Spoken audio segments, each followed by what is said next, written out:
So this is a Compaq Portable 2 computer. I can't remember what the vintage of this is. 1980s. And it used to work. Now I know for sure that it doesn't. I decided I've been sort of cleaning out stuff, and this is one of the old pieces of equipment that I saved from the garbage many years ago. And it used to work. It used to power on, and you could actually, the hard drive wasn't really any good, but so I decided to try it out. I probably haven't had it on for, I don't know, a good 8 years, and it just instantly, I wish I recorded it, but it just instantly just went poof. It was like sparks and smoke just flew out of the power supply. It's pretty crazy. So yeah, it definitely doesn't work now. And oh wow, I've got these little bays here that slide in and out. This of course was always like that. This also was always like that. Tried to fix it up and never really worked out. Key missing. So what I'm going to do now is just take it apart and see if I can find out what went bad. I suspect capacitors or an MOV, metal oxide varistor, which would be weird, but who knows? It's something cooked. In fact, there's a if I open this up, there's a fuse holder here. I can't get it open. I'm just gonna see here. There we go. A screwdriver will help me.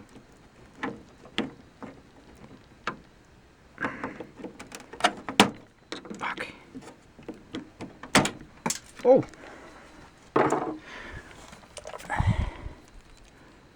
It didn't even blow the fuse. Wow. Alright, so I got a screwdriver here. This is a Torx 10. That's what these screws are here. And I'm just going to take these out. Hopefully without it falling inside. Which could also have been what blew up the power supply, but I don't know yet. And then I'll be back. Alright, so now that you take, see, there's 2 screws here, there's 2 screws here, and then this cover is supposed to just slide off at that point. It's really hard to do with one hand. I don't have my tripod, so.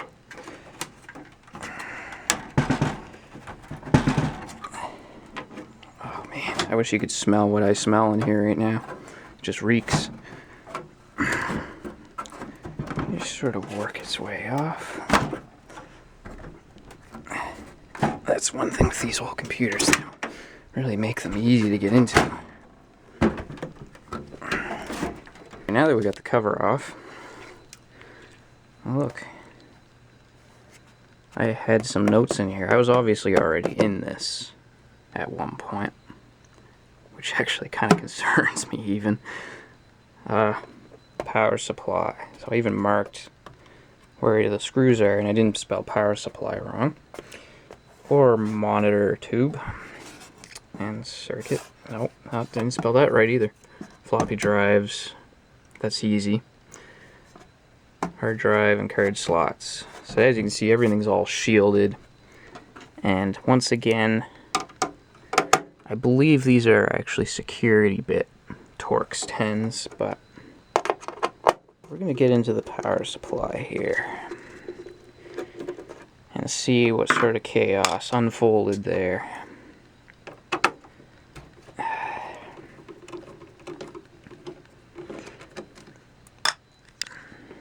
Alright, now I got these screws out.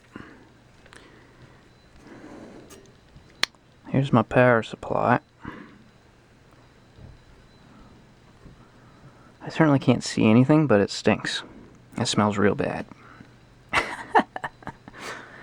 In fact, the area where all the sparks shot out it shot out from here in this vent. So I'm thinking that the part is going to be down in here somewhere, because that's where it blew up. So, I'm not entirely... Oh, I see. There's screws here. There's a screw here. Alright, so we'll take those out. Alright, so... once you get... there's screws on the bottom too, but... here we go. And that's for the fan there. And... wow.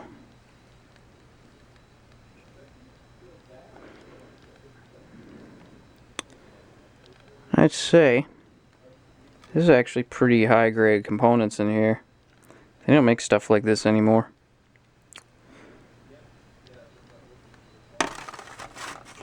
Oh fuck. What's this? I see my culprit. I see my culprit right there. And I believe... see, I can't really tell, but I believe... here we go. Let's clean this off. There's a lot of dust in here I need to get rid of. But if I clean this a bit better... look at that. It's never been cleaned. You'd think that I would have cleaned it, but I never cleaned it. That looks like a tantalum right there. Boy, oh boy, it is.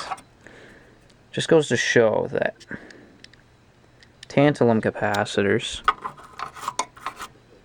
as nice as they are for not having electrolyte in them, when they go bad, they short out. And that's much worse than going leaky. So, look at these old capacitors here. Like, these are really, really old vintage capacitors. Those are Sprag. Like, and they're being used in a power supply. Now, these ones with the red seals on the bottom, they're apparently really good. So I could probably leave them in.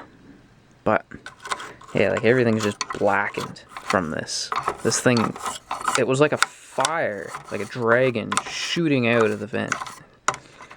Now I see why. So, tantalums, eh? Yeah, tantalum disease.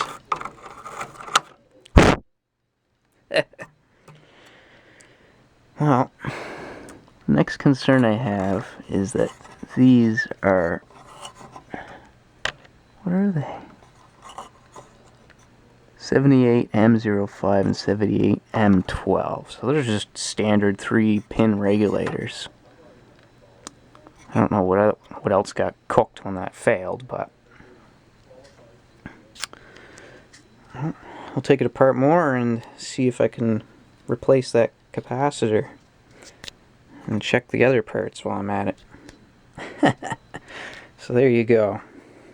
So I decided while I was at it, now that I got this out, to check one of the capacitors and confirm my theory about the what I've heard about these particular Sprag capacitors, which is that basically they're just fine. Fit the test here. I got this handy new tester here. These are pretty cheap. They're like, I don't know, like 20 bucks on AliExpress, and they're just useful for this sort of thing where, you know, we don't want to bring out a piece of big equipment. And yeah, 474 microfarads. Like, that's damn good. And an ESR of 0.24 ohms. Like, so this capacitor is good still. And this is a, as you can see, it's 410, I believe. That's what that value is. Yeah, 410 at 0 to 25 volts. At 105 degrees Celsius too. 672DX. And it is a Sprag, made in USA. I can't really tell if the camera doesn't want to focus on it. But here we go. And these ones with, it has this red epoxy seal on it.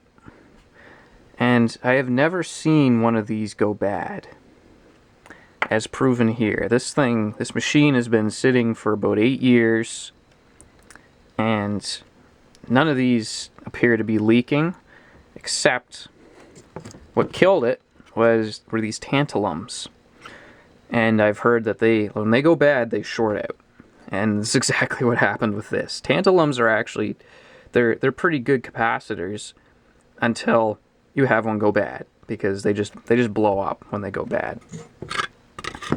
Unlike electrolytic, they don't dry out. But as they age, they will short out. So I guess having a leaky electrolytic is probably not as bad as having one of these go catastrophically bad. And the value on these turns out to be let's see, I don't know if I can get focused on that. It might focus. Let's see here. It's focusing, yeah.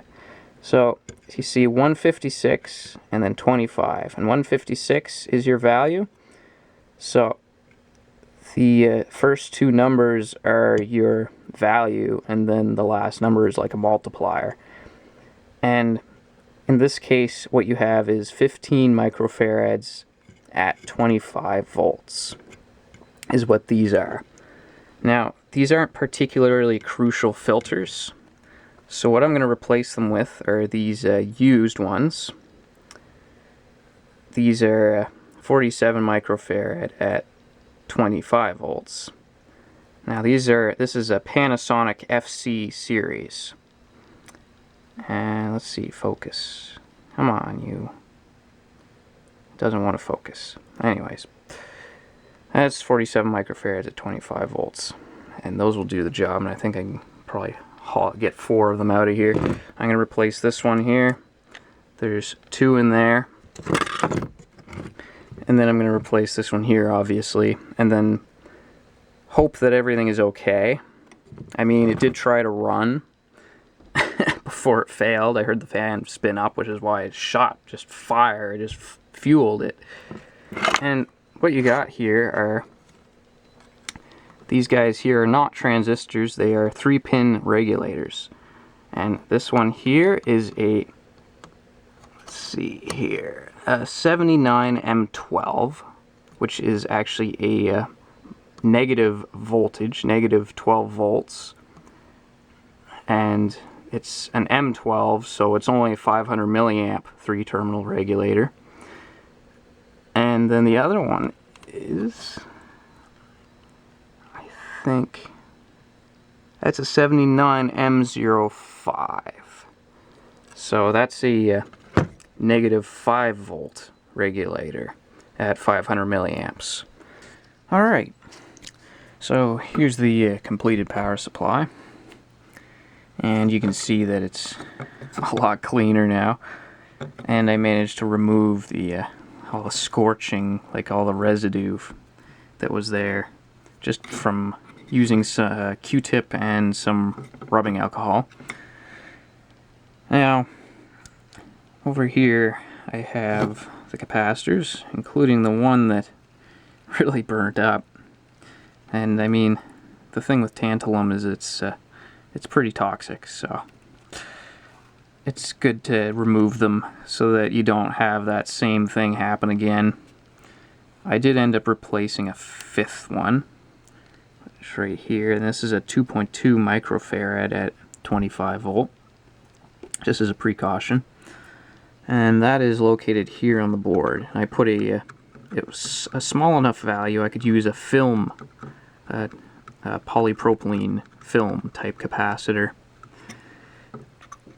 to replace it, which will never go bad. And the electrolytic ones, there's one there, there's 2 in here, and there's 1 here, so there's 4 of those. And so yeah, it's a higher value. These are 15 microfarads and the new ones are 47. That should actually be an improvement for filtering in the end. Let's get you. Gotcha. It's a neat little tester, honestly. They're cheap and they're very useful. This one's got a built-in battery, so you just recharge it when it dies. I decided I had another one which takes a 9 volt, and I kind of got tired of that. see how long it takes. Apparently, either... Oh, I think I just had a bad connection there. This is 29 picofarads, which is not right.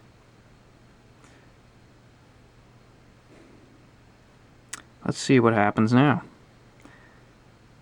I felt the clip sort of pop in place, so... It doesn't like it. It doesn't like that one at all. Let's try another one here.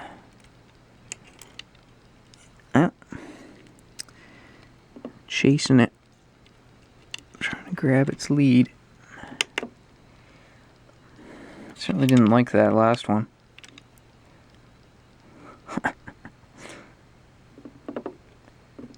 So, I mean, if this one says a bad value, then all right. So, either I got an issue with this now, or they're open circuit. This is like, I'm curious now. What does the bad one read? Grab. This is why I need to get a new tripod. Yeah, I had a tripod, but my dad's using it for teaching classes. So, you know, one of those good old COVID things these days. You just never know. When you take things for granted, you don't realize how much you miss them. Oh, look, it measures as a resistor. It measures as a 0.68 ohm. 86 ohm. 0.686 ohm, yes. That's a dead short. I wonder why. Really? Alright, so yeah. Definitely, if you have one of these computers, probably a good idea to change those. But you're going to need some tools to do it. I recommend either having a solder sucker or solder braid. Either or will work. The solder sucker is probably more effective. The solder braid is probably less damaging to the board in some ways. And you might want to use some flocks as well, because the old solder is difficult to reflow sometimes. And this makes everything a lot easier. It soaks into this, and then yeah, it just goes. And then these are really useful for holding components in place, especially in areas like down in here. I use them to push them down, and you can also you can hold them like that. These tweezers are so inexpensive. They're like, I know, $6 or $8, and they're just useful for everything. And you can get them on DigiKey. So, in fact, this is from DigiKey. This is from DigiKey. Same with this. These, you can get these as a kit as well from DigiKey. The cutters and then the needle nose. It's all really useful. And then you'll need a Torx 8 and a Torx 10 for the screws on these. And if you're really adventurous, you can get one of these on AliExpress for about $20 to $30, I think. I can't remember. Canadian, that is. So yeah, I'm going to put this all back together and see if it works again. Alright, got it all back in the tray here. Now, a quick note, just to be careful. These little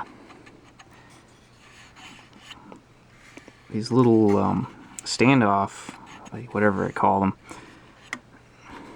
like these little boards that have all these components on them. You got to be very careful with these, because these are some sort of ceramic. There's one here too. And if you hit them with something metal, they can break. So just be very careful with those. I got it all back together now. It's a pretty cool machine. So there's the hard drive there. Hopefully, my concern now is if there's any more of those capacitors of that batch that are on any of these boards, they're all going to fail the same way. So See, the power supply fits in here nice and snug. It doesn't take up much space. It's pretty cool, and because the construction of this is all aluminum, and these screws, I believe, are stainless steel because they're non-magnetic. So if you're trying to retrieve a screw with a magnet, it doesn't work. I'm going to put my fuse back in, and we're going to see what happens. Here's my cord. Good old beige cord. The ones that everyone hated. Plug her in. Oh, jeez. Come. Alright. Here we go. Oh, it still stinks. Power. Oh, cool. Look at this. It's like kilobyte keyboard error. Oh, that's not surprising. I mean, look at this thing. Look at this. Cool. So it does work. What was that? Some old dust bunnies. So we at least have ignition now. All these old drive bays. Man, it's just everything's... Oh, this is the brightness. Gotta love that old monochrome CRT. That control needs to be cleaned. You see, though. That's pretty cool. So yeah, there you go. It posts, and well, thanks for watching, guys, and see you next time.